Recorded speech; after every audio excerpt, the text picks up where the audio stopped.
Fala pessoal, bom dia, tudo bem? Sejam bem-vindos a mais uma gravação das oportunidades da semana em parceria com o canal Monitor de Mercado. Me chamo Alan, faço parte da equipe Ficube. Hoje, dia 4 de setembro, uma segunda-feira. Vou colocar minha tela para a gente iniciar com a análise do Ibovespa e vamos lá. Bem, dá um zoom aqui, afastando um pouco o gráfico e vamos lá, pessoal. Ibov, vamos lá. Ibov, a gente já vem comentando aí nas últimas semanas, né? Falhou ali no teste dos 121.600, 122 mil. Fez aquela movimentação de queda, né? Onde ele engatou ali 13 pregões consecutivos, fechando no negativo, ok? Quando ele fez esse movimento de queda, ele acabou perdendo ali uma região de suporte, que era um ponto que ele estava segurando anteriormente ali no 116.600, tá? Que é justamente essa linha verde aí que eu desenhei, tá? Então assim, pessoal, tem que tomar cuidado ali. Eu vejo que o Ibovespa ele ainda continua num ponto onde ele pode ainda fazer qualquer coisa, tá? Por exemplo, eu entendo que se ele passar acima desses 119, 120 mil, ele pode mais uma vez testar a região dos 122, 123 mil, né? E ali a gente tem que acompanhar para ver se ele vai continuar fazendo novo topo. Eu, por enquanto, depois desta pernada de queda aqui, perdendo uma região de fundos anteriores, eu não tenho uma expectativa de que o Ibovespa faça novos topos, tá? Eu entendo que o que ele pode ele estar formando no momento é um movimento de repique dessa pernada de queda, para quando ele chega ali na região de resistência e começa a falhar, ele inicia um terceiro movimento para baixo, com um alvo aqui próximo da região dos 112, tá? 111.600, 112 mil. Então é a minha expectativa que eu tenho por enquanto para o Ibovespa, tá? Ou ele já falha por aqui na região dos 119, 120 mil, ou até mesmo ele pode ir lá para testar o topo, né? Algo parecido com isso, bate cabeça no teste do topo e volta tudo de novo para testar essa região de 114, tá? Então a minha expectativa no momento é que o Ibovespa ou ele falha aí por volta dos 120 mil, ou ele falha lá no teste do topo. Não acredito no momento, depois da última movimentação de queda que o Ibovespa fez, que ele faça um novo topo por enquanto, tá? Então por enquanto eu vejo que o Ibovespa tende a ter dificuldade ali próximo de 120 ou até mesmo no teste dos topos anteriores lá no 122, 123 mil, ok? Vamos dar uma olhadinha no gráfico do dólar, WDO FUT. Bem, o dólar ele segue ainda bem travado, né? Ele não consegue ficar acima dos 5 reais, dos 5 mil ali, mas também não perdeu a região dos 875, tá? Então dólar bem lateral, acredito que ele continue andando de lado, então volta para testar essa região dos 4.870, né? 4,87, segura por aqui, vai lá para testar os 5. Caso ele testando essa região de 4,87 venha perder, né, ele fique abaixo ali do 4,87, aí ele abre um espaço de correção até o teste do fundo ali que ele deixou em agosto, tá? Em julho, na verdade, né? Finalzinho de julho. Então ele abre ali um espaço de correção até essa faixa de 4,73, tá? Então testar fundos anteriores. Então assim, dólar bem lateral, né? No momento que eu vejo como mais provável é algo parecido com isso, tá? Continuando andando de lado, ok? Bem, pessoal, trouxe dois candidatos, né? É difícil achar bons candidatos para compra, né? Eu dei uma geral aqui e realmente tive um pouco mais de dificuldade de achar bons candidatos em pontos interessantes, mas eu separei um candidato para compra e pelo fato de eu entender que o Ibovespa pode ainda bater cabeça, iniciar mais uma pernadinha para baixo, buscar ali aquela faixa de 112 mil, então eu também separei um candidato para venda, né? Caso o Ibovespa realmente faça esse movimento de correção, a gente tem esse candidato aí que pode acabar no movimento ali de queda até um teste de um suporte ali mais para baixo, né? Um suporte importante, tá? Então trouxe dois candidatos. O primeiro candidato que eu gostaria de falar aqui é o gráfico de EZTEC. Então EZTC3, gráfico diário. Eu vejo mais como um candidato para compra, mas tem algumas observações. Primeiro, semanal. O semanal ele está numa região de baita resistência, tá? Então, se vocês repararem, a região de topo anterior está numa resistência 144, só que também ele está testando uma linha verde, né? Se eu for no gráfico diário, está numa segunda linha verde, tá? Se eu colocar todas as mimas alinhadas aqui, ele está alinhando a mima 305. Bem, vamos lá. Qual que é a minha expectativa para a EZTEC? Ele fez um novo topo, tá? Ele fez um novo topo, tá numa região que eu vejo ali como ponto de suporte, e eu começo a ver que neste ponto, a EZTEC pode fazer um movimento de repique, pelo menos para testar essa mínima 17. Se ele chegar nessa região de mínima 17, bater cabeça e vira para baixo, aí a gente tem que tomar cuidado, porque ele inicia um terceiro movimento para baixo. Isso pode indicar um início de movimento de correção de toda essa pernada de alta. E aí, se eu fizer esse movimento de retração de toda a pernada de alta, a EZTEC poderia voltar, por exemplo, para a região de 19,80, 18,30, né? Que seriam os pontos de 38 a 50% de retração de toda essa pernadinha de alta, tá?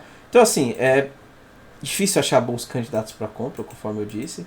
EZTEC eu acho que é um candidato que vale a pena ficar de olho, pelo menos no movimento de repique. Aí, caso ele faça novo topo, dê continuidade na movimentação de alta, continua interessante ali para continuar sua tendência de alta, né? Desde que ele fez o fundo ali em abril, vendo esse movimento forte.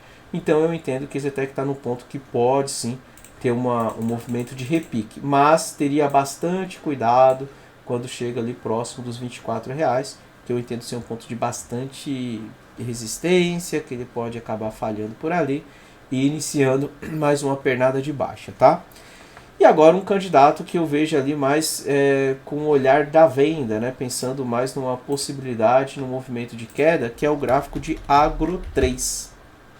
E eu vou explicar aqui o porquê eu vejo essa possibilidade aí de uma movimentação de queda em Agro 3. Em primeiro lugar, Agro 3 está numa linha de tendência de fundos anteriores, então é um ponto também que tem que ficar atento, né? Porque se ele segurar por aqui, faz algo parecido com esse segura por aqui, ele pode voltar tudo de novo para testar a região de 26,77, segurando mais uma vez nessa linha de tendência aí que ele já tem segurado. Mas repara o seguinte, ó, Agro 3, ele fez um topo lá nos 31,90, já deixou um topo mais baixo que o anterior, né? Tem até uns desenhos ali que eu tinha marcado, provavelmente alguma explicação aí nas transmissões que a gente faz aqui no dia a dia. Ele deixou um topo mais baixo e aí veio nessa pernada de queda, inclusive perdendo ali aquela região dos 25, 25,50, tá?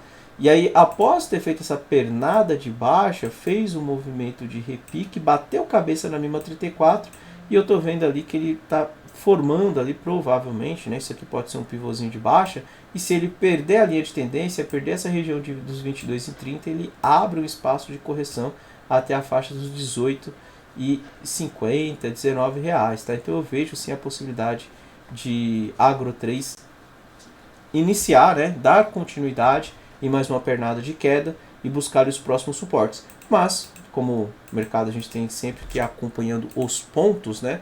O primeiro ponto que eu ficaria de olho em Agro 3, para quem está acreditando na movimentação de queda, é justamente o teste dos 23. Se ele conseguir perder essa faixa de 23, 22,80, o próximo alvo que eu projeto aí para Agro 3 seria na região dos 18,20, que é justamente aquela marcação que a gente fez do terceiro movimento do gráfico semanal. E aí, se você observar as mimas, repare que as linhas estão coincidindo com o alvo que eu desenhei, né? Inclusive a próxima linha está aqui embaixo, próximo da região que a gente marcou, tá? Então veja aí a possibilidade de Agro 3 iniciar uma movimentação de queda. Precisa perder os fundos, perder nos fundos a região ali dos 18, 18,50, 18,20 é uma região que vale a pena ficar de olho, tá ok? Então Agro 3, um bom candidato ali que eu vejo com possibilidade de iniciar uma movimentação de queda, ok? Bem, pessoal, vamos dar uma olhada aí também no gráfico do S&P 500, né? A gente comenta aí toda semana. Então, começando aqui com o gráfico do S&P 500. Vamos lá. S&P 500, pessoal, chegou ali na região dos 4.300, né? Fez um movimento ali de repique, tá? Chegou numa região aí que eu começo a ver um ponto de resistência. Hoje é feriado lá nos Estados Unidos, né? Então vamos acompanhar para ver o que acontece no S&P 500. Da mesma forma que eu comentei com o Ibovespa, eu não tenho uma expectativa de que faça um novo topo, eu também não tenho expectativa de que o S&P 500 faça um novo topo no momento, tá? Então, depois da movimentação de queda que ele fez aqui, a minha expectativa é de que o S&P 500 comece a falhar por aqui já, fazendo algo parecido com isso. E aí tem um primeiro ponto aqui nos 4.450, né? Se ele segurar aqui nos 450, pode sim voltar para testar o topo. Ou então ele já vem para testar novamente a região dos 4.300, que é onde ele deixou o último fundinho ali, e se for perdido, 4.200 seria o próximo suporte, tá? Caso contrário, S&P 500 amanhã vem num movimento mais animado aí, e rompe essa faixa vermelha. Aí eu vejo o teste do topo, mas, como eu disse, eu não tenho uma expectativa de que ele vá continuar o movimento de alta. Acredito que ele bata a cabeça no teste do topo e inicie um movimento de correção, tá? Então, S&P 500 também vejo numa região de resistência, da mesma forma que eu vejo o Ibovespa também. Vamos acompanhar para ver como eles vão se comportar aí nos próximos dias, né? Durante a semana. E aí semana que vem a gente dá uma olhada ali para ver como que eles ficaram, tá? Dá uma olhada também no gráfico do Bitcoin. Vamos lá, gráfico do Bitcoin. Bem, Bitcoin perdeu a região dos 28.500, veio ali para testar a região de 25.200. Eu chamei a atenção que quando ele voltasse para testar os 28.500 como resistência, né, por baixo, seria um ponto que eu vi ali com uma certa dificuldade. Ele fez esse movimento, né, nesse dia aqui, fez um candle só para testar aquela região, já bateu cabeça e mandou para baixo novamente para a faixa dos 25, tá? Bem, pessoal, é uma região que pode acabar segurando o Bitcoin, dando uma travada nele aí nessa faixa dos 25 mil.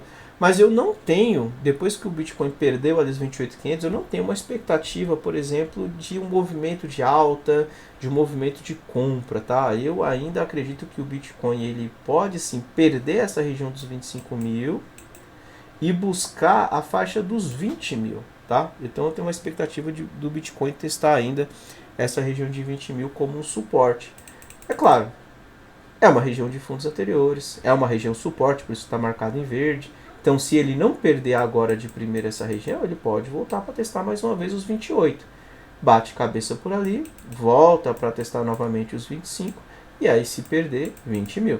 Então, por enquanto, eu ainda acredito nos 20 mil, só temos que acompanhar para ver se ele vai perder agora os 25 mil e já ir direto para lá, ou se ele vai testar mais uma vez aquela região de resistência antes de mandar lá na região de suporte, tá? Só mudo de ideia com relação à movimentação de queda do Bitcoin caso ele comece a trabalhar pelo menos acima dessa linha de tendência que a gente traçou ali pegando os últimos topos. Enquanto ele estiver abaixo, ainda acredito que pode sim continuar uma movimentação de queda, beleza? Então é isso daí, pessoal.